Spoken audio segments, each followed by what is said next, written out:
Let's take a look at managing paradox. In a paradox situation, we're all required to balance tensions across various courses of action. There is a constant process of finding a balancing point, a dynamic equilibrium among shifting priorities over time. Essentially, all management is dealing with constant change and adaptation. Several key paradoxes have been identified. Learning is a paradox because it requires building on the past while rejecting it at the same time. Organizing is a paradox because it calls for setting direction and leading while requiring empowerment and flexibility.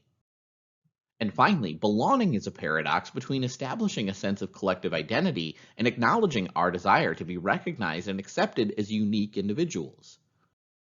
Managers can learn a few lessons from paradox theory, which states the key paradox in management is that there's no final optimal status for an organization. Managers who recognize the importance of balancing paradoxical factors are more effective.